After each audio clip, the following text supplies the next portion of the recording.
Un saludo cordial para cada uno de ustedes. Es un privilegio, una vez más, encontrarme aquí para poder compartir con cada uno de ustedes un mensaje más de la palabra de Dios. Nos hemos tomado un poco de tiempo en traer este nuevo tema, ya que hemos estado estudiando un poco, profundizando, analizando, ya que es un tema pues bastante delicado. Para muchas personas, como he mencionado antes, hablar de Dios se hace de lo más fácil, lo más sencillo, y a veces no dimensionamos la profundidad de ese ser que nos ha dado la vida. Y de una manera a veces muy simple o poco pensada, presentamos a este creador a nuestra manera de pensar, nuestra manera de entender, y no llegamos a ver la dimensión de la grandeza del misterio de quién es Dios y cómo es Dios. Entonces, a raíz de eso, pues han nacido también muchas creencias, muchos conceptos a través de la historia de quién es Dios, quiénes lo componen, si son seres individuales, en el caso de cuando hablamos sobre la Trinidad, o cuando hablamos e incluso haciendo una diferencia entre Dios el Padre y Dios el Hijo.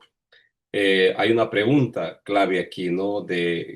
O sea, ¿existe un Dios? ¿Existen dos dioses? ¿Existen tres dioses? En el estudio anterior habíamos visto un poco que la manera como la Biblia nos presenta a nosotros era de quién es Dios. Pero en ese estudio, lo que nosotros presentamos es una manera global de ver a Dios como una entidad que creó el universo, creó al ser humano, lo pendiente que está sobre cada uno de nosotros.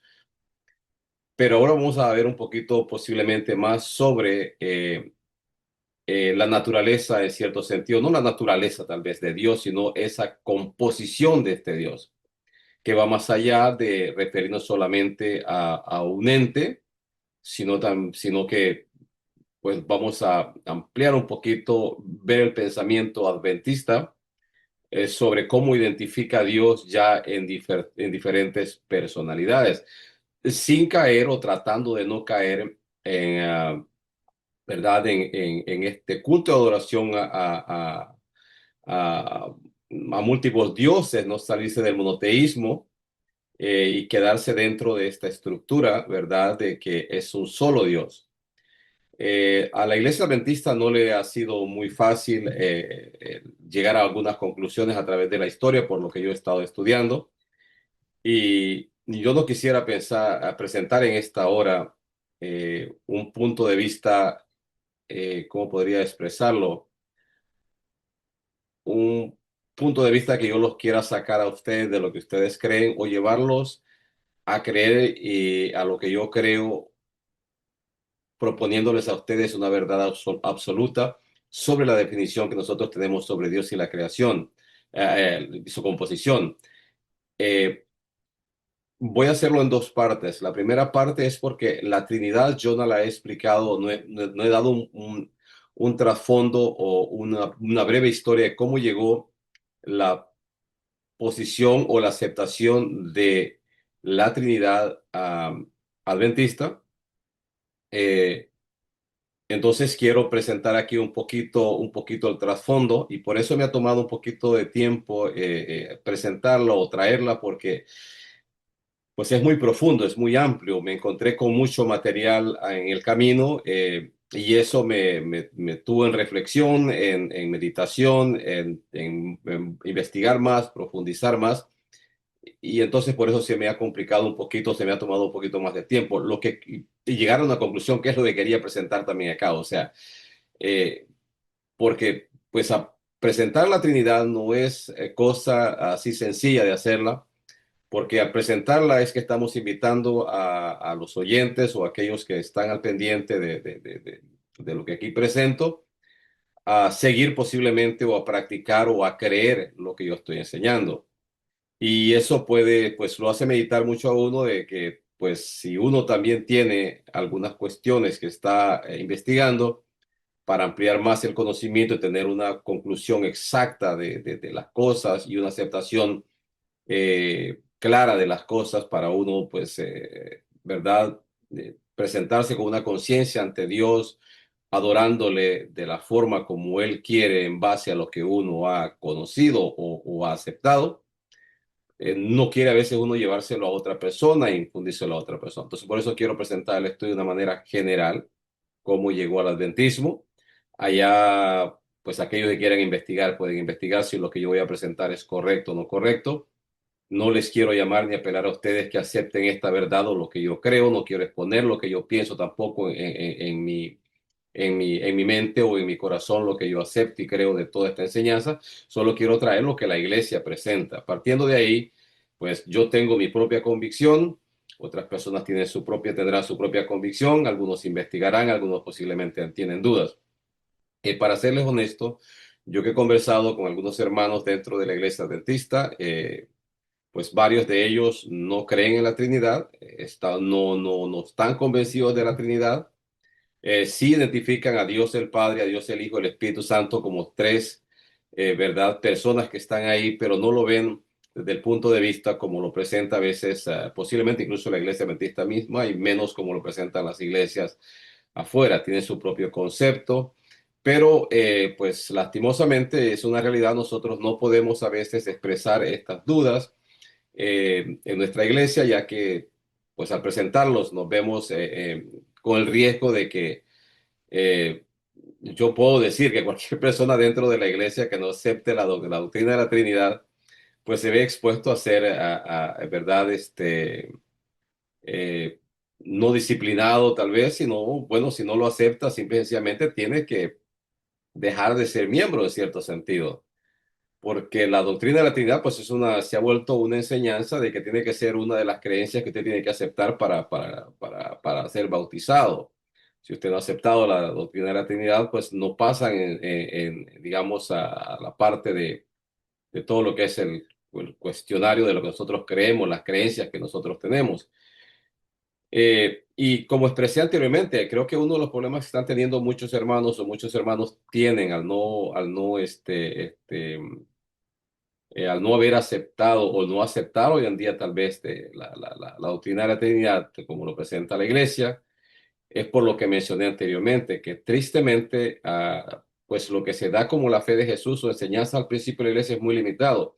Y al ser eso muy limitado, pues deja a las personas en duda. Después vienen muchas teorías de otro lado, no hace su investigación propia y luego terminan, ¿verdad?, con sus propios conceptos. Eh, no les puedo decir yo que estén en lo correcto o no estén en lo correcto, y no soy quien para juzgar, porque justamente después de estar investigando yo profundamente todo esto, entiendo la forma como la iglesia lo presenta. Sin embargo, hay un sinfín de textos y un sinfín de párrafos de libros que nosotros consideramos que pues son del espíritu profecía, que más tarde posiblemente hablaré sobre esto, donde pues no hay un balance exacto, ¿verdad? Para tenderse ya sea a un lado o al otro, ya que en ambas direcciones exponen los párrafos del Espíritu Profecía, para tomar una decisión, sea por creer en el Espíritu Santo como una persona independiente o una persona más del trío celestial, podríamos decir.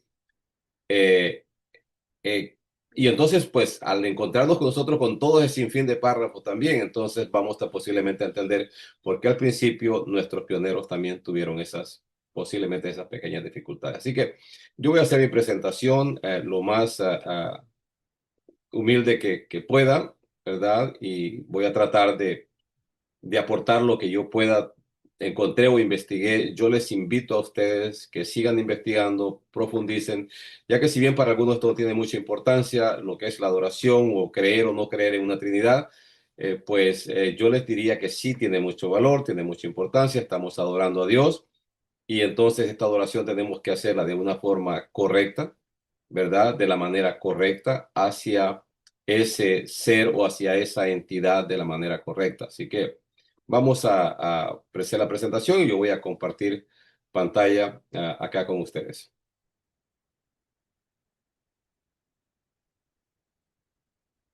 Muy bien, aquí estamos. Entonces, vamos a comenzar a hacer nuestra presentación. Y como podemos ver, Pues vamos a comenzar con la primera parte, ¿verdad? Y vamos a hablar, le puse como título Dios el Padre, pero como expliqué anteriormente, voy a hacerlo en dos partes, ya que eh, pues en una sola parte nosotros no podemos desarrollar y solamente daremos posiblemente una pequeña introducción o para que comprendamos que de esta parte nosotros nos movemos hacia la segunda, donde ya estaremos hablando prácticamente en sí de Dios Padre. ¿Qué es lo que la iglesia adventista enseña? Bueno, la iglesia adventista enseña de que hay o cree en una Trinidad que es compuesta por Dios el Padre, Dios el Hijo y Dios el Espíritu Santo, y que esta Trinidad la compone o está identificada como un solo Dios, que los tres son uno. Y esa parte siempre es complejo para todos, ¿no? Porque dicen o son tres, o es uno, o son dos. Y eso nos lleva a nosotros a tener pues esos cuestionamientos y todo ese sinfín de ideas, ese sinfín de posiciones de algunos hermanos que incluso hoy en día se encuentran dentro de nuestra iglesia y que fomentan estas dudas, fomentan estas cuestiones que todavía no han podido comprender y que yo voy a explicar posiblemente la razón y el motivo por lo cual posiblemente tengan sus fundamentos por los cuales ellos no crean, no acepten, tienen sus preocupaciones. Y bueno, y entiendo porque aquellos que están posiblemente, ¿verdad?, indagando o profundizando sobre esto, es porque sí les importa saber a qué ser están adorando y de qué manera lo están haciendo, si es la manera como Dios lo ha pedido, si es la manera correcta. Así que Dios el Padre, y vamos a comenzar con la primera parte. Eh, Como dije anteriormente, la Iglesia Adventista cree en la Santa Trinidad, que está compuesta por Dios el Padre, Dios el Hijo y Dios el Espíritu Santo. Y como podemos ver nosotros aquí en este pequeño gráfico, la forma como lo entiende la Iglesia Adventista es que, ¿verdad? Dios es el Hijo es un Dios, hay Dios el Espíritu Santo y hay Dios el Padre. Tres dioses que componen esta Trinidad. Vale la pena recalcar bueno, la forma como también lo ven es de que el Hijo, ¿verdad? Eh, no es el Padre no es el Espíritu y el Espíritu no es el Hijo, ¿verdad? Pero que los tres, tanto el Hijo como el Padre y el Espíritu Santo, son Dios. Son tres dioses, tres personalidades. Hablamos de tres personas. Y claro, para nosotros ver desde el punto bíblico, ¿verdad? Porque cuando hablamos de personas, nosotros siempre se nos viene a la mente una imagen, o sea, algo que tiene que tener una figura en algún momento. Entonces, cuando nosotros rastreamos en la Biblia, tanto en el Antiguo Testamento, más que todo en el Antiguo Testamento, nosotros vemos muy fácil o identificamos muy fácil la imagen o la presencia del Padre, ya que desde el momento de la formación del hombre, Dios dijo, hagamos al hombre conforme a nuestra imagen y semejanza. Cuando dice de que lo hiciesen o que lo iban a hacer de acuerdo a su imagen, pues la imagen va más allá tal vez de solamente el carácter o solamente, digamos, en cierto sentido, la naturaleza. Podemos hablar de que también se refiere al aspecto físico en sí, ¿verdad? Y luego tenemos a Jesucristo, ¿verdad? A Jesús, que este Dios que se encarna, ¿verdad? Viene a la tierra, toma la naturaleza, bueno, vamos a utilizar la palabra la naturaleza humana en el aspecto físico y se presenta ante nosotros y nosotros podemos identificarlo prácticamente al Hijo, ¿verdad? A ese Dios que se encontraba entre nosotros y que tenía una forma física. Ahora, cuando venimos al Espíritu Santo es que entramos nosotros en un poquito de verdad, con un poquito de más de complejidad, ya que el Espíritu Santo siempre, comenzando en el Antiguo Testamento, siempre hacía referencia a pertenencia, o sea, al Espíritu de Dios. Y cuando sonaba en ese sentido, ¿no? De pertenencia a alguien, en este caso, que era Dios, pues ya no lo definía o no se define o no se ve como una persona, al menos en el aspecto, digamos, de cuando nosotros lo leemos así literalmente. Ahora los teólogos, pues, ¿verdad? Han buscado las interpretaciones. Ha habido mucha interpretación de texto de muchas palabras del hebreo, ¿verdad? Para poder identificar y llevar a Cristo, al Espíritu Santo, a presentar al Espíritu Santo como una persona o como un Dios más dentro de este gobierno del gobierno celestial, si podríamos llamarlo.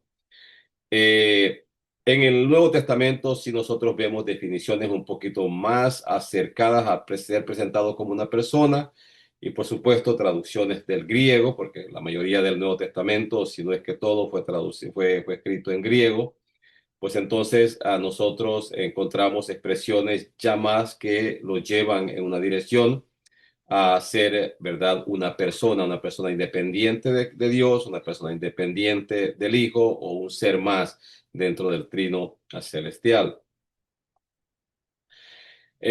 Vamos a ver un poquito acá cuál era el concepto, ¿verdad? O los principios fundamentales de los adventistas del séptimo día para 1914.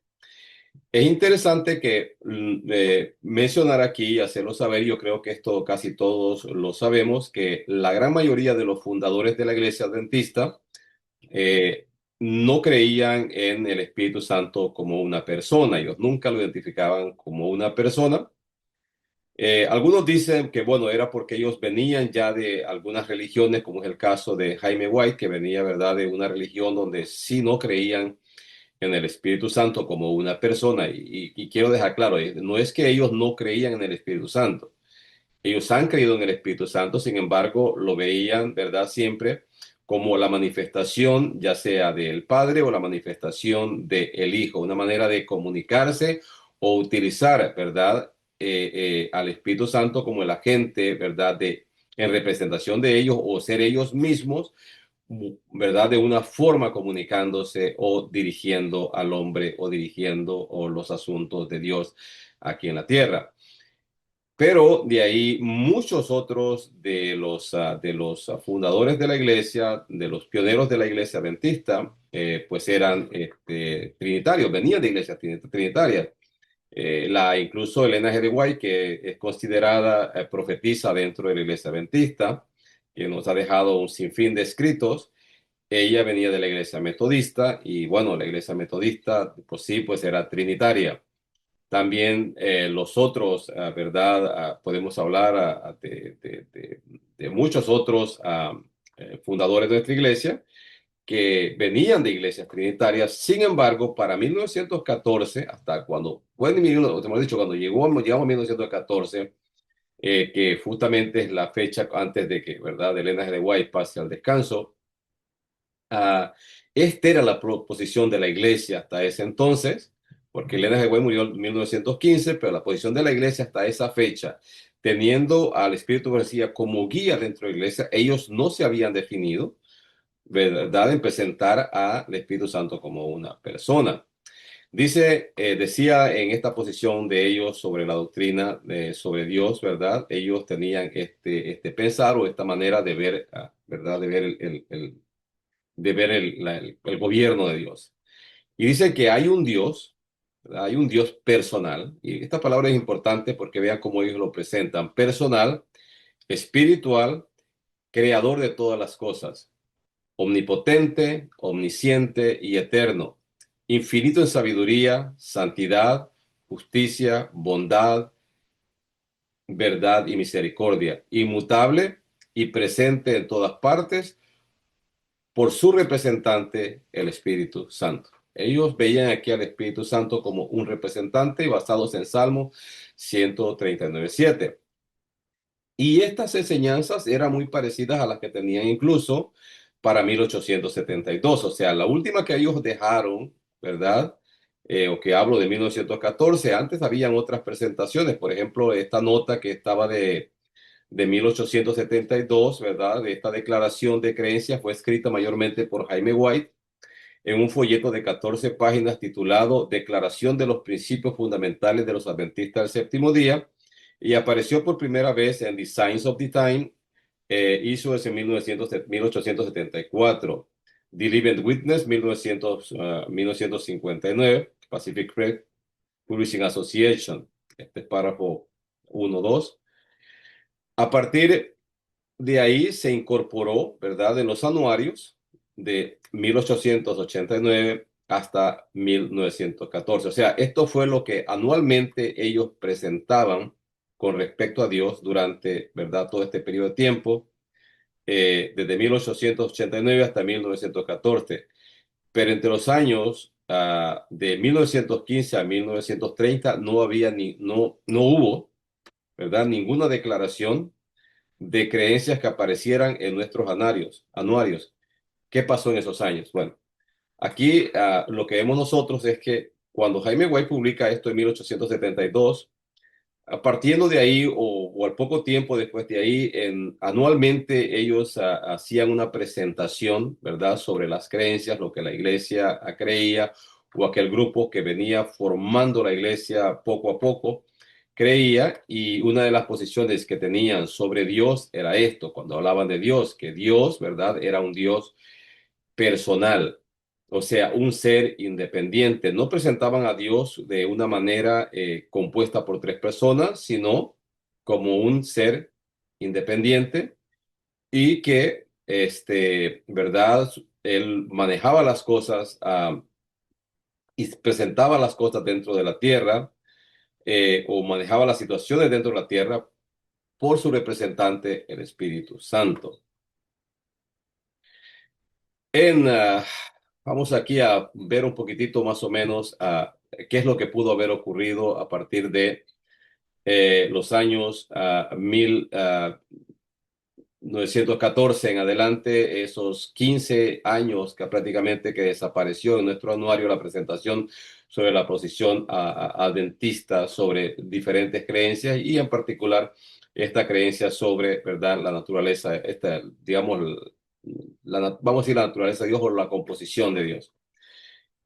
Ya para finales de 1900, mejor dicho, de 1800, comenzando 1900, ya comenzaban dentro de la iglesia adventista algunos pastores que comenzaban a tener esta idea con respecto a una trinidad que, bueno, ¿verdad?, compuesta por tres seres, que ya pues era muy conocido en las iglesias anteriores, donde muchos de algunos hermanos, como dije, los fundadores habían salido, y que si vamos un poquito más atrás, si ustedes van al estudio que yo presenté sobre la Biblia, ¿verdad?, y los orígenes de los primeros escritos, donde hicimos un poco de análisis sobre eso, ahí mencioné un poco más o menos de que en el año 325, Constantino, ¿verdad?, tuvo una reunión con los primeros padres de la iglesia, y ahí pues se trató también este asunto acerca de la Trinidad, dado el conflicto que había con aquel movimiento arriano, ¿verdad?, de Arrio de Alejandría, donde hablaba y presentaba a Cristo como un ser creado.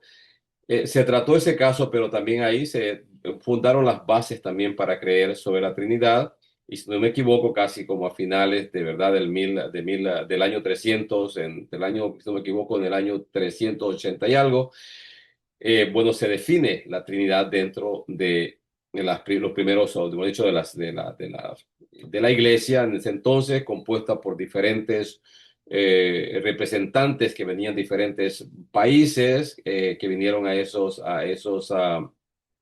reuniones, y ahí tomaron esa decisión de creer en la Trinidad, y luego se estableció la Trinidad dentro de las iglesias, la Iglesia Católica cuando ya fue formada de la manera prácticamente como lo vemos hoy en día, y luego pues también cuando sale el movimiento reformista o la Reforma, sus fundadores pues sí, en gran mayoría, la gran mayoría o muchos de ellos eran personas que se habían salido del catolicismo, habían abandonado el catolicismo, estos también pues siguieron prácticamente las mismas creencias, las mismas prácticas, o siguiendo la tradición de la creencia sobre la Trinidad que había sido establecida ya, ¿verdad?, en los años 325 a 380 y algo.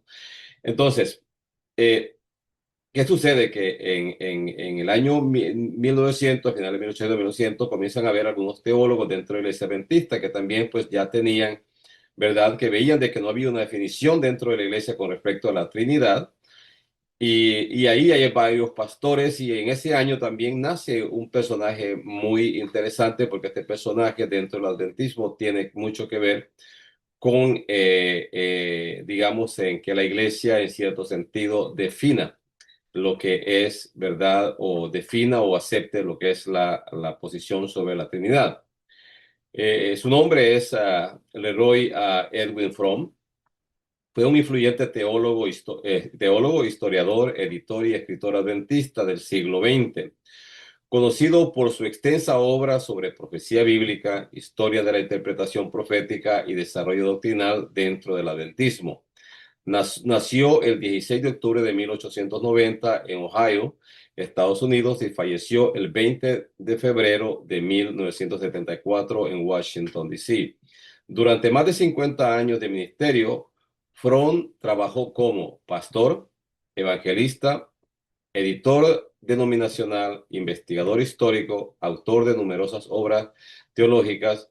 Su influencia se dejó sentir particularmente en el desarrollo teológico del adventismo en el siglo XX, especialmente en áreas como la doctrina del Espíritu Santo, la historia de la interpretación profética, el desarrollo doctrinal del movimiento adventista. Entre sus libros más conocidos se encuentran The Coming of the Comfort, de 1928, La Venida del Consolador, eh, Prophetic Faith of Our Fathers, digamos la fe profética de nuestros padres, 4 volúmenes de 1946 a 1954, Movement of Destiny, Movimiento del Destino de 1971. Estas obras lo convirtieron en uno de los historiadores teológicos más influyentes dentro de la Iglesia Adventista del Séptimo Día. Cuando nosotros investigamos un poquito más sobre Leroy Fromm, vamos a darnos cuenta que él, ¿verdad? Desde el momento que él comienza a trabajar como pastor, pues él tiene muy claro esta posición sobre aceptar al Espíritu Santo como una persona más dentro del trino celestial. ¿Y qué sucede? Que bueno, vamos a ver un poquito más acá que cómo él estuvo, ¿verdad?, envuelto posiblemente en una declaración ya que se daban en 1931.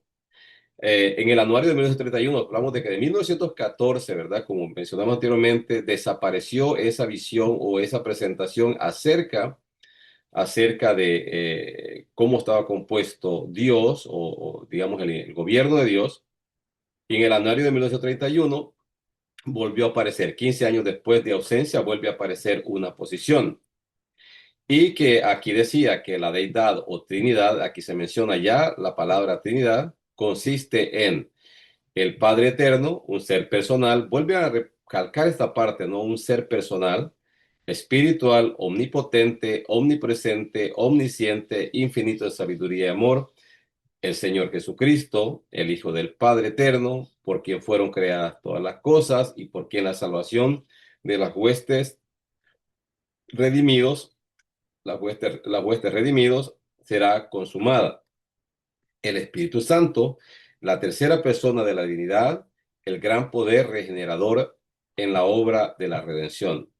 Es bien interesante porque cuando nosotros comparamos las presentaciones que desde 1872 hasta 1914 no se habían dado, es decir, que nuestros pioneros no se aventuraron en definir o en aclarar, ¿verdad?, una posición sobre el Espíritu Santo. Aquí nosotros vemos que para 1931 sí ya hay un grupo de personas que me imagino que en algún momento se reunieron y dan esta definición.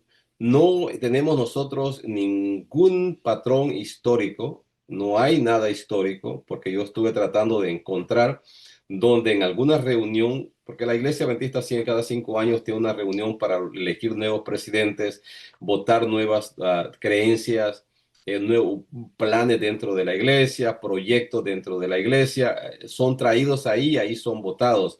Es a través de estas reuniones como cada creencia fue traída siempre en cierto sentido a la iglesia, ¿verdad? Para poder ser aceptada. Sin embargo, esto no hay un registro histórico que yo haya podido encontrar pero por lo que vemos ya en el resultado aquí, sí ya había decisión por algún grupo o algunos líderes dentro de la iglesia donde sí ya definen, ¿verdad?, el Espíritu Santo y usan la palabra que donde dicen que la deidad o Trinidad, presenta más, la deidad o Trinidad consiste en el Padre Eterno, el Hijo, ¿verdad?, nuestro Señor Jesucristo, y el Espíritu Santo, la tercera persona, y aquí lo presenta la tercera persona de la Trinidad, el gran poder regenerador. Un poquito bastante contradictorio, ¿verdad? La tercera persona de la Trinidad, una persona, pero al mismo tiempo un gran poder regenerador. Digo porque se puede dar para la interpretación cuando hablamos de poder. El poder no necesariamente tiene que ser una persona, sino que el poder es el medio o la fuerza que nosotros utilizamos para ejecutar algo. Por eso los primeros pioneros lo presentaban prácticamente de esa forma, o sea, ellos lo presentaban de que el Espíritu Santo era, en cierto sentido, el representante o la fuerza representante de Dios que se encargaba, ¿verdad?, de atender los asuntos terrenales siguiendo el patrón del Antiguo Testamento. Muchos dicen de que, bueno, la verdad es progresiva y yo tampoco lo dudo que la verdad sea progresiva y que por eso, bueno, los pioneros no lo comprendían. eh, y bueno, posiblemente pues hoy en día nosotros consideremos que tenemos más sabiduría que los pioneros. Sin embargo, yo puedo decir que el 90% de las doctrinas dentro de la iglesia adventista o creencias de la iglesia adventista fueron desarrolladas prácticamente por los pioneros, si es que no es más de ahí, ¿no? Entonces, eso de que me digan de que, bueno, la verdad es progresiva y ellos ¿verdad? No conocía o no les llegó el conocimiento, es bien complicado. Yo pienso de que ellos tuvieron que haber conversado mucho sobre este tema, tuvieron que haber tenido reuniones tratando el mismo tema. Ninguno de ellos se quiso aventurar posiblemente a presentar algo porque entendían, ¿verdad?, todito lo que esto representaba. Identificar ¿verdad?, al Espíritu Santo como una persona más, pues nosotros, ¿verdad?, siempre, o la Biblia siempre presentó a Dios de una manera, de la manera del monoteísmo, ¿no? Un solo Dios prácticamente, y pasar a ser politeísta a través de presentar a Dios con diferentes personas o diferentes personas que están a la par de él, entramos entonces en un culto politeísta donde hay más dioses, ¿no? Y entonces creo que ellos por eso no quisieron aventurarse, pero ya encontramos que aquí para 1931 ya hubo un grupo que había tomado esa decisión. El contexto religioso, ¿verdad? Ya de aquí de 1955 vamos a ver un poquito más, porque aquí se van definiendo algunas cositas más y por qué, ¿verdad? Nosotros vamos entrando y vamos aceptando esta doctrina o se va popularizando esta doctrina dentro del adventismo. Imagínense ustedes, y yo se los quiero presentar de esta forma, y quiero ser claro con esto. Esto, lo que yo voy a decir posiblemente se llegue a malinterpretar sobre mi posición, lo que yo creo. Lo que yo creo, eso yo se lo dejo muy privado a Dios, pero yo quiero eh, ver la otra contraparte sobre las cosas, ¿no? Los primeros pioneros han muerto, poco a poco se van metiendo o se introduce, ¿verdad?, una nueva posición a través de algunos, ¿verdad? En el caso que hicieron una presentación después de 15 años, donde ya presentan una posición sobre la Trinidad, un nuevo grupo de teólogos vienen dentro de la iglesia adventista. Ellos se aventuran, toman la decisión prácticamente de, pues, ¿verdad?, considerar de que el Espíritu Santo es una persona más en base a lo que ellos pues considera que han estudiado o conocen más que los pioneros mismos de la iglesia. Entonces ellos van tomando posiciones, van presentando y cuando llegaron al 31, 1931, pues ellos presentan ya, la iglesia presenta su posición sobre algunas cosas, pero en 1955 sucede algo muy, pero muy importante. La iglesia adventista se encuentra en una situación digo grave porque, bueno, en aquellos tiempos, ¿verdad? Era más peligroso. Primeramente, el país era más religioso. Ahora vamos a hablar de los Estados Unidos. El país era más religioso posiblemente de lo que sea hoy en día. Y lo que presentaban diferentes religiones o diferentes grupos que existían en aquel entonces, pues podía ser, ¿verdad? O de una manera ofender a grupos populares de otras iglesias que eran más grandes, más fuertes y bueno, había posiblemente no digo intimidación, pero ese apelo constante a la sociedad diciendo que estas iglesias son sectas, que son grupos, ¿verdad?, de cultos que enseñan cosas raras, que no están de acuerdo a la Biblia, a la enseñanza común. Y entre esos se encontraban tres grupos que digamos que son los tres grupos más grandes a destacar. Entre ellos estaban los adventistas del séptimo día, eh, se encontraban los mormones y los testigos de Jehová. ¿Cómo llegamos nosotros a vernos en algún momento, pues a presentar y exponernos públicamente o exponer públicamente en cierto sentido que nosotros somos trinitarios y a partir de nosotros, de ahí nosotros salimos de esos tres grupos? Nosotros pasamos a hacer ahora, a decir que ahora somos cristianos, porque eso prácticamente fue la respuesta que tuvieron, ¿verdad? O estas personas que estuvieron investigando aquí sobre nosotros o que nosotros prácticamente nos expusimos hacia ellos. Yo estaba viendo, investigando un poquito y es muy interesante que cómo llegamos nosotros a, a dar explicaciones sobre lo que nosotros creíamos. Si bien es cierto que posiblemente sea importante nosotros seamos claros con lo que nosotros creemos, pero nosotros no lo podemos hacer simple y sencillamente porque nosotros nos creamos bueno, nos sintamos presionados por la opinión de la gente, si la opinión de la gente está equivocada con respecto a nosotros, y si nosotros estamos claros con respecto a lo que la Biblia dice, el Espíritu Profecía dice, nosotros tenemos que seguir adelante, porque en el futuro eso es lo que sucederá. O sea, la opinión del mundo en general viene a un solo consenso y nosotros seremos lo que pensaremos posiblemente de una manera correcta, y eso llevará a ponernos en una situación donde, bueno, nos mirarán mal, no seremos bien vistos, seremos posiblemente acusados, culpados. ¿Y qué pasó con estos grupos en 1955 que se sintieron tan intimidados al punto de que decidieron ir a tener estas conversaciones? Aquí hay un contexto de eso, porque esto trajo mucho problema dentro de la iglesia en ese entonces. Y no terminaron esos problemas. Hasta hoy en día esos problemas siguen, esos problemas no han terminado, no están cerrados. Así la iglesia diga adventista de que estamos buenos, tenemos una sola posición, sí la tienen, pero dentro de la iglesia esto dejó mucha, digamos, un trasfondo muy amplio sobre cosas que no fueron comprendidas, que no han sido comprendidas hasta hoy en día. Y, y si piensa de que la nueva generación no lo va a investigar y no va a ignorar esto, imposible. La nueva generación investiga y sobre todo ahora cuando hay mucha información a la mano, la nueva generación va a investigar, porque yo veo ya ahora pastores jóvenes, veo personas jóvenes que están investigando ahí, están trayendo las cosas y se están cuestionando y están viendo, ¿no?, que hay algo que no comprende qué fue lo que pasó. Eh, Durante gran parte del siglo XX, estamos hablando aquí, muchos líderes evangélicos en Estados Unidos consideraban a la Seventh Day Adventist Church como una secta o movimiento no cristiano.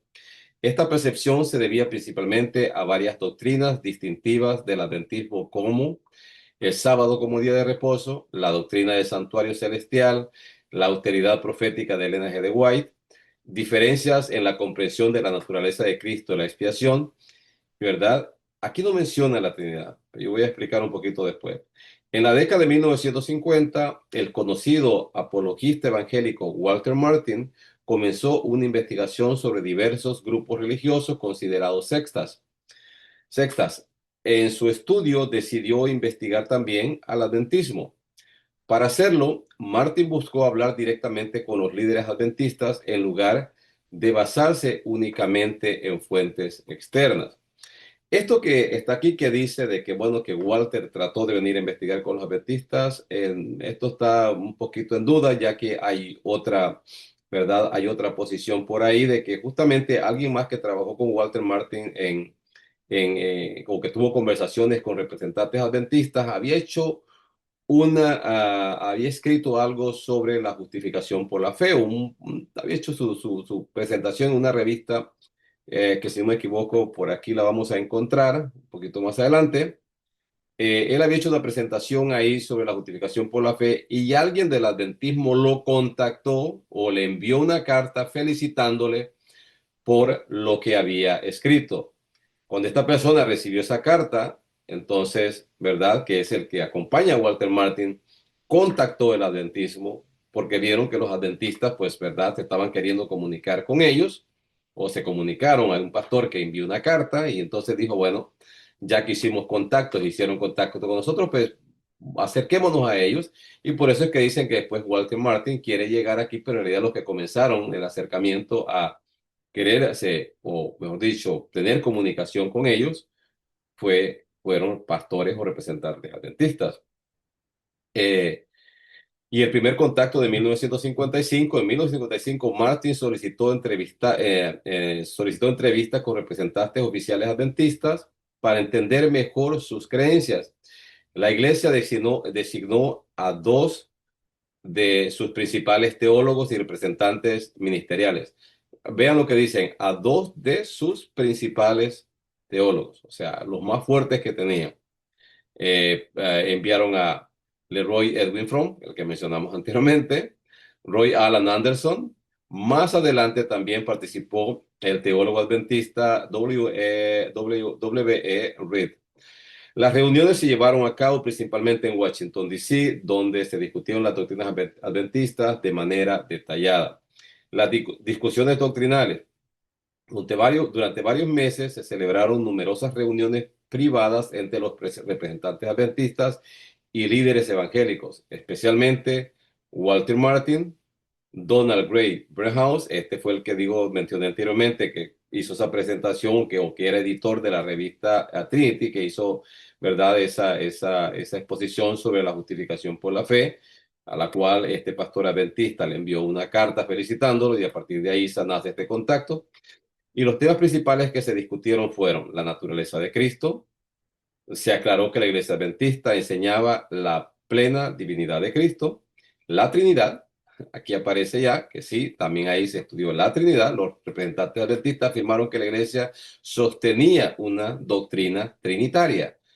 Interesante, porque como mencioné anteriormente, hasta 1931 no había registro donde en ningún momento haya habido una reunión y se haya llegado a la conclusión sobre una posición sobre la doctrina de la Trinidad. No habían exposiciones, no había ninguna exposición para que lo supiese, digamos, en cierto sentido, el pleno de la iglesia, o el pleno de la iglesia estuviese al pendiente, ¿no? De que ya habían tomado decisiones y que habían llegado a la profundidad de estudios y por lo tanto habían traído alguna reunión quinquenal, ¿verdad?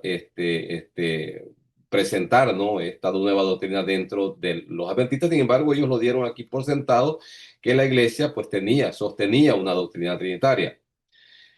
La expiación fue otro punto que tocaron. Los adventistas explicaron, ¿no?, que la muerte de Cristo en la cruz era una expiación completa por el pecado. Esto justamente está trayendo conflicto nuevamente, pues es a partir de esto, ¿no? De esto que se presentó ahí, ¿no? Pareciera que lo que el Roy de Fromm y su equipo llevaron ahí, presentaron, está renaciendo nuevamente, porque muchos teólogos hoy en día, algunos teólogos adventistas están hablando de la expiación completa. Si usted quiere investigar eso, investíguelo, porque la expiación completa, en cierto sentido, algunos están utilizándola o sosteniéndola que en la cruz todo el plan de salvación fue terminado, fue ejecutado, ahí terminó todo y partiendo de ahí ya no hay nada más. Algunos difieren, ¿no?, giran en otras direcciones, pero bueno, en términos generales, esto es lo que más o menos quieren, en cierto sentido, dar, ¿no? O dieron a entender o dejaron ahí para que se malinterpretara, o no sé si fue la interpretación de ellos también, que eso es lo que ellos creían. También se estudió sobre el santuario celestial, que es el cuarto punto. Los adventistas defendieron su interpretación del ministerio sacerdotal de Cristo en el cielo, que estas son las dos partes que están en contradicción ahorita con la expiación completa, que bueno, como les digo, investiguen y se darán cuenta de que hay, verdad, algunos rumores al respecto. También se estudió un poco sobre Elena G. de White, ¿verdad? Se explicó que sus escritos eran considerados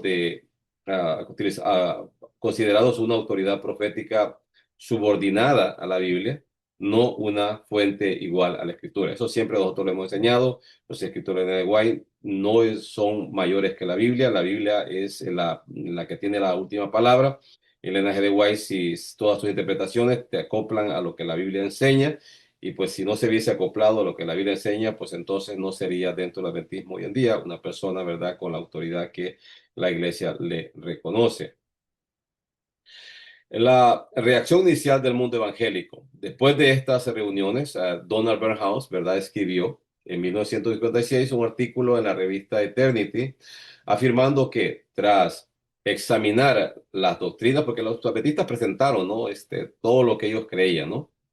Dice que tras examinar las doctrinas adventistas, él y Walter Martin habían llegado a la conclusión de que los adventistas del séptimo día debían ser considerados cristianos evangélicos. ¿Ok? Aquí ellos nos declaran a nosotros, o nos declararon a nosotros que éramos cristianos evangélicos. Estamos en 1956. Oiga, eso no es mucho, no hace mucho tiempo.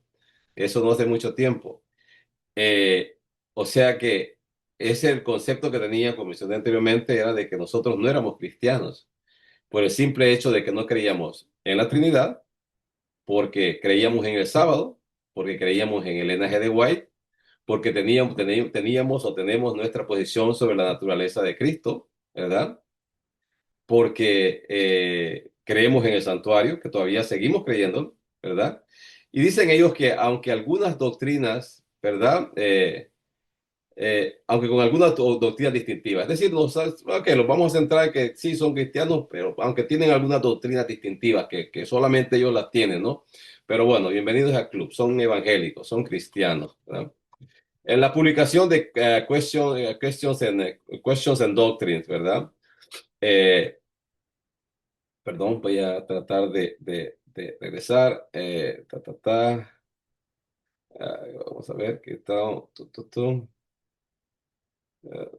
Creo que estamos yendo mal. Ok, vamos a regresar aquí. Ok, ok, estábamos acá. La publicación ¿verdad? De este libro que ellos sacaron, existe ese libro, justamente yo lo estaba leyendo, estoy leyéndolo por ahí para avanzar un poco y investigar un poco, ¿verdad? Este libro que se publicó en 1957, que fue como el resultado de estas reuniones, ¿no?, con la Iglesia Adventista. La Iglesia Adventista presentó este libro sobre preguntas, ¿verdad?, sobre doctrina. Este libro fue preparado principalmente por Leroy Lefrom, es el que estábamos hablando del mismo teólogo, ¿verdad? Aquí ya un teólogo de prácticamente 56 años, un señor ya de 56 años, ¿verdad?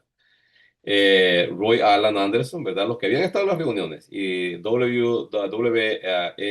también estaba ahí, o fueron los que presentaron esto. El propósito del libro era explicar las doctrinas adventistas al mundo evangélico y responder a las preguntas planteadas durante las reuniones. Otra vez, vuelvo a decir lo mismo. Qué errorazo nosotros tener que darle respuesta a un mundo protestante sobre nuestras creencias. O sea, yo creo que las creencias de la Iglesia Adventista siempre han estado expuestas, siempre han estado a la mano ahí. O sea, era de investigación de ellos y sacar su propia conclusión. Nosotros no estamos aquí para querer convencer al mundo de lo que nosotros creemos, porque eso no es cuestión de lo que los adventistas creemos, qué es lo que la Biblia dice. El propósito de los adventistas es presentar lo que la Biblia dice, simple y sencillamente. Y eso, pues si ellos se pregunta por qué creemos en el sábado. Bueno, investiguen nuestra posición, ahí está expuesta, ¿no? Sin embargo, bueno, ellos quisieron escribir en este libro y bueno, lo que querían es eso, ¿no? Lo que querían dar lo que, ¿verdad?, había llegado a las conclusiones que ellos habían llegado, lo que ellos habían presentado en esas reuniones. El libro abordaba temas como la naturaleza de Cristo, la expiación, el santuario, la justificación por la fe, el papel del linaje de White, ¿verdad? Y la controversia dentro del adventismo. Aquí hubo una controversia que justamente pues no salió sobre la Trinidad, sino que la controversia salió sobre otro punto, que justamente pues si nosotros lo vamos a investigar ahora, ¿verdad? Es un punto que hasta hoy en día tampoco se ha definido ni está claro dentro de la iglesia. Aunque el libro buscaba aclarar las creencias adventistas, también provocó una fuerte controversia dentro de la iglesia. Algunos teólogos y pastores adventistas consideraron que ciertas explicaciones del libro representaban un cambio en doctrinas tradicionales. Uno de los críticos más conocidos fue Millian Laurence Anderson. Este era un pastor retirado. Anderson criticó particularmente la forma en que el libro explicaba la naturaleza de Cristo. la doctrina y la doctrina de la expiación. Estas discusiones generaron uno de los debates teológicos más importantes en la historia moderna del adventismo. Una importancia histórica, ¿verdad? Las reuniones de 1955 a 1956 tuvieron consecuencias profundas. Cambiaron la percepción del adventismo entre muchos evangélicos, produjeron uno de los libros teológicos más influyentes del adventismo del siglo XX, iniciaron debates doctrinales internos que continúan siendo discutidos hasta hoy. El término histórico el término históricos, estas reuniones marcaron un momento clave en la relación entre la Iglesia Adventista y el mundo evangélico. Respuesta sobre la Trinidad. Los representantes adventistas afirmaron claramente que la Iglesia enseñaba una doctrina trinitaria, la relación, ¿verdad? Trinitaria. La explicación presentada fue que existe un solo Dios, la divinidad está compuesta por tres personas eternas, el Padre, el Hijo y el Espíritu Santo. Las tres personas son coeternas, coiguales y divinas y comparten la misma naturaleza divina. Esta posición coincidía con la declaración doctrinal que ya había aparecido en 1931, donde se afirmaba que la deidad está compuesta por el Padre eterno, el Hijo Jesucristo eterno, el Espíritu Santo como la tercera persona de la deidad. Los representantes adventistas explicaron que esta era la posición oficial de la iglesia en el siglo XX, ¿verdad? Oficial, pero bueno, de oficial no sé de dónde, porque yo no encontré en ninguna parte donde pues hubo una reunión, ¿verdad? Y eso ya se venía dando por sentado como una de las creencias dentro de la iglesia. Pero bueno, ellos lo dieron por sentado, ¿verdad? Respuesta sobre la naturaleza de Cristo. Otro tema importante fue la naturaleza humana de Cristo durante la encarnación. Los adventistas explicaron que Cristo era plenamente Dios y plenamente hombre. En su encarnación tomó la naturaleza humana, pero sin pecado. Nunca participó de la corrupción moral del pecado. En las explicaciones dadas a los evangélicos se afirmó que Cristo tomó la naturaleza humana después de 4000 años, ¿verdad? De debilidad física, pero no la naturaleza pecaminosa en el sentido de tener inclinaciones al pecado. El libro Questions and Doctrine se expresó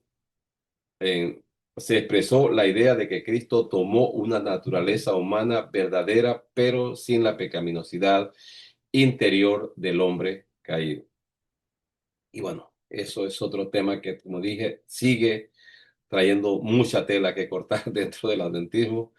¿Y cómo que interpretaron esto los evangélicos? Después de escuchar estas respuestas, Donald de Barnhouse, ¿verdad?, escribió en la revista Eternity en 1956 que los adventistas afirmaban la Trinidad, afirmaban la divinidad completa de Cristo, afirmaban que la salvación es solo por la gracia de Cristo. Por esta razón, Barnhouse y Walter Martin concluyeron que los adventistas deberían considerarse un grupo cristiano evangélico, aunque con doctrinas distintivas. Aquí nosotros ya vemos que lo que veníamos diciendo, que afirmaron, ¿verdad?, Leroy Fromm y sus colegas, ¿verdad?, en aquellas reuniones, aquí justamente sí se hizo como tenía que haberse hecho, ¿verdad?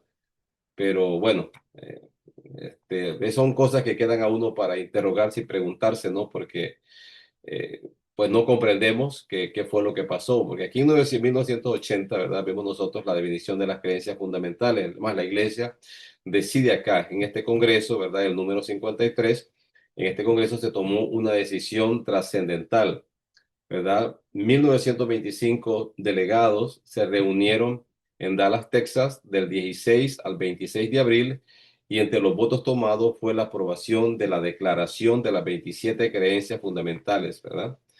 Eh, la número 28 se agregó ¿verdad?, en el 2005 durante el 58 Congreso de la Conferencia General. Mediante este voto, la Iglesia Adventista contó por primera vez con una definición autorizada de sus creencias para poder mostrarle de mejor manera al mundo cuál era su comprensión de las enseñanzas de la Biblia. Y aquí, si no me equivoco, pues aquí fue donde ya también, ¿verdad?, se votó la creencia también sobre la Trinidad. Y ahora el manual de la Iglesia Adventista, ¿verdad?, nos enseña a nosotros que pues esta es la posición que la iglesia toma, ¿verdad? Prácticamente esa posición que fue presentada, ¿verdad? Por Leroy Front en el libro Questions and Doctrines, eh, preguntas sobre doctrina.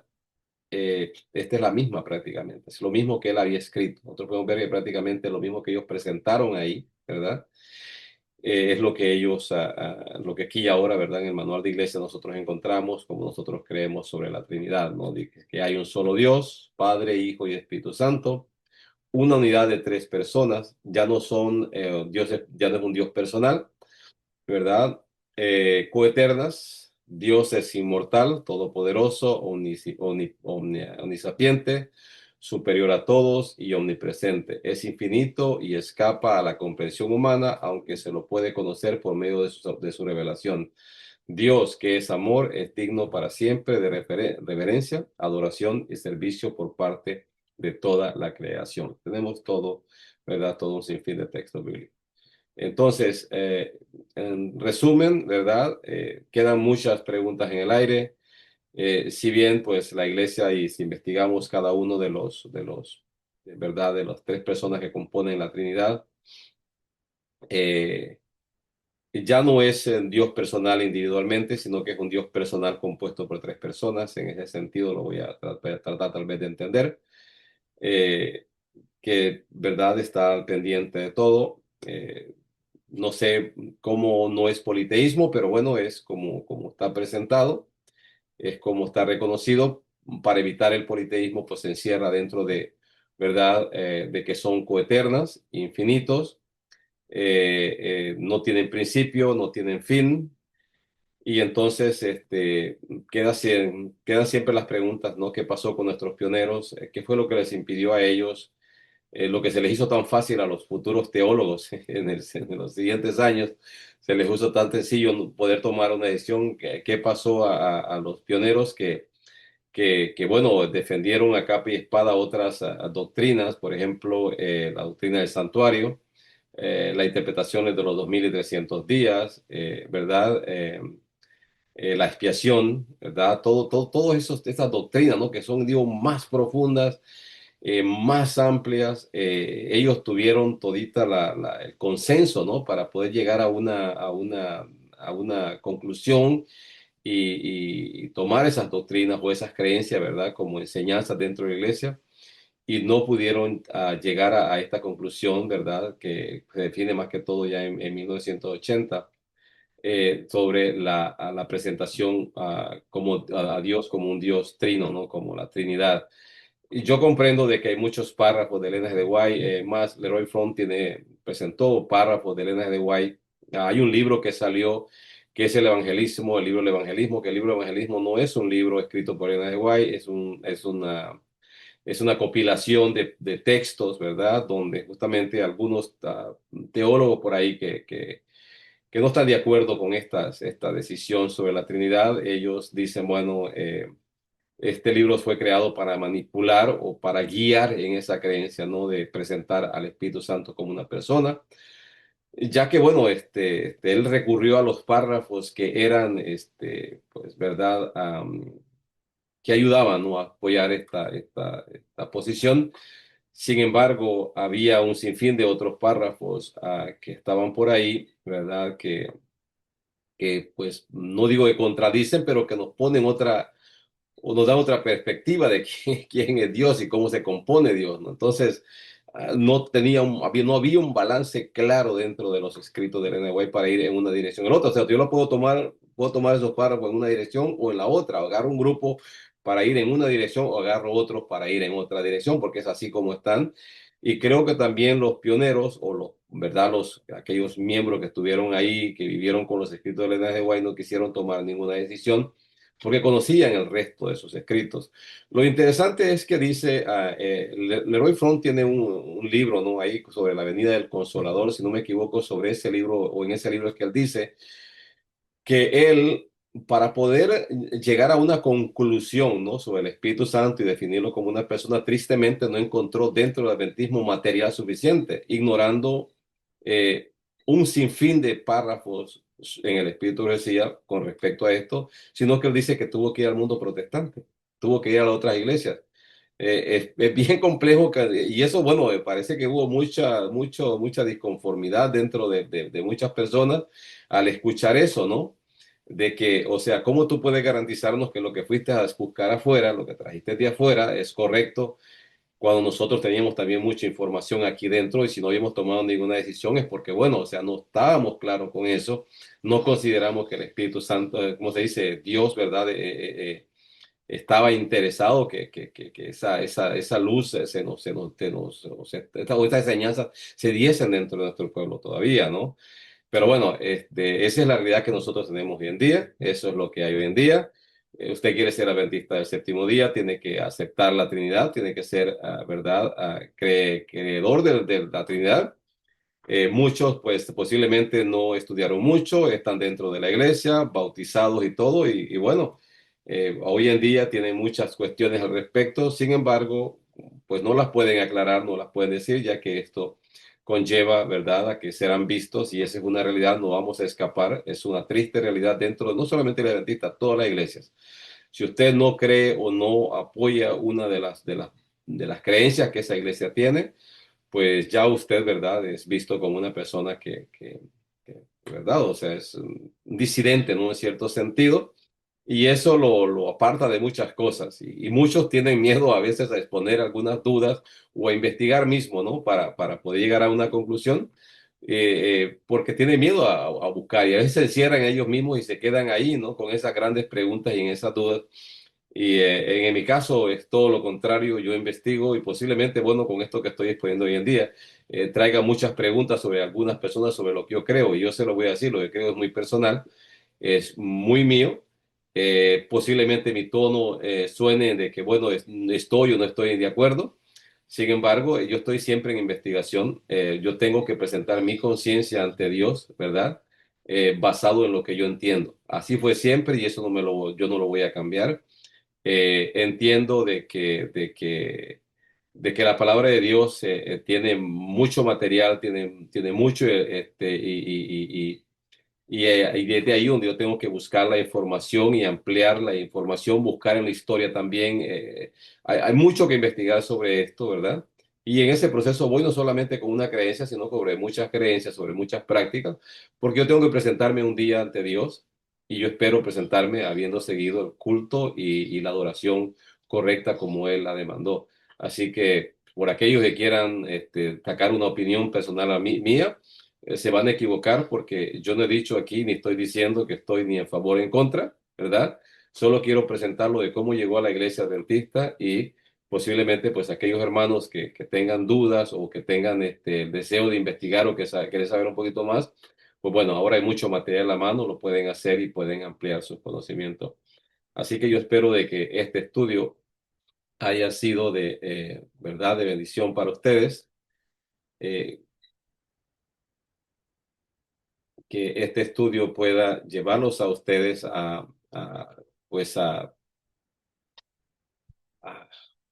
a encontrarse con Dios, ¿no? Porque lo mencioné anteriormente, los seres humanos somos muy finitos a la hora de presentar a Dios. Es tan amplio este tema, es tan profundo, el enemigo también ha venido, ¿no? Tratando, no olvidemos que el enemigo ha venido y sigue luchando por tratar de seguir confundiéndonos a nosotros, ¿no? Y y eso seguro de que él va a tratar por todos los medios de destruir nuestra adoración.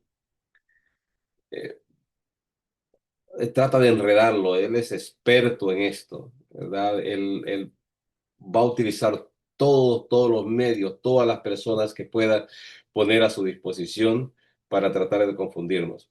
Porque él sabe que en el momento que nosotros dirijamos nuestra adoración o hagamos nuestra adoración de manera incorrecta, él considera que nos tiene en sus manos. Pero aunque yo lo pienso, yo lo veo de otro punto de vista. Yo creo que nosotros estamos incorrectos cuando entendemos las cosas de otra manera, ¿verdad? Cuando sabemos una verdad y estamos practicando otra, ahí yo creo que nosotros estamos mal con Dios. Porque si yo sé que estoy siguiendo una práctica o una creencia conscientemente, yo sé que estoy mal, ¿no? Que eso está incorrecto, yo sigo en esa dirección, yo estoy mal. Pero si inconscientemente, porque mi capacidad de conocimiento, mi investigación, mi convicción a través del estudio de la palabra de Dios o de cualquier otro material o la investigación histórica no me ha llevado a mí una convicción, yo creo que hasta ahí, pues Dios me juzga basado en ese conocimiento, en lo que yo conozco, en lo que desconozco. Sin embargo, creo que tenemos la obligación todos de hacer un estudio amplio sobre nuestras creencias, lo que nosotros practicamos. Porque tristemente, pues las iglesias o las religiones han venido enseñando a través de la historia un sinfín de cosas. Hoy en día, investíguese usted todas las prácticas y los cultos que se ofrecen en diferentes lugares.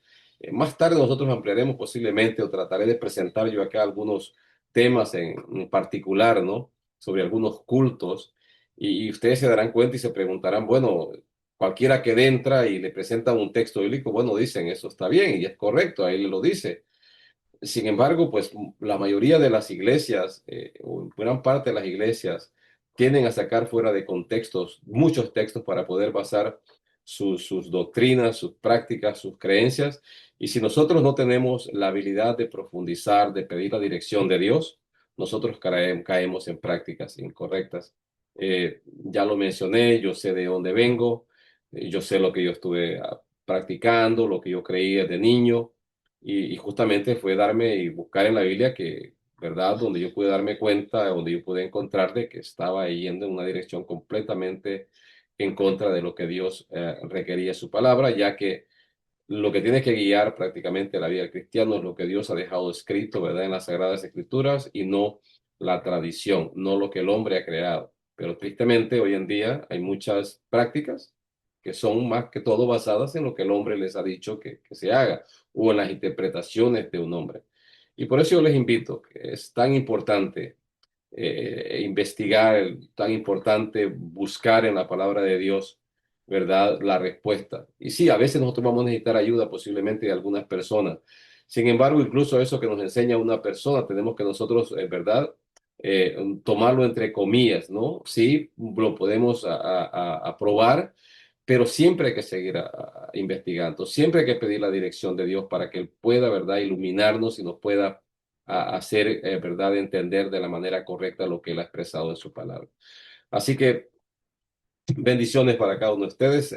Yo regresaré con la segunda parte y ahí sí, ¿verdad? Vengo ya a explicar definitivamente la segunda parte, ¿verdad? Sobre Dios el Padre.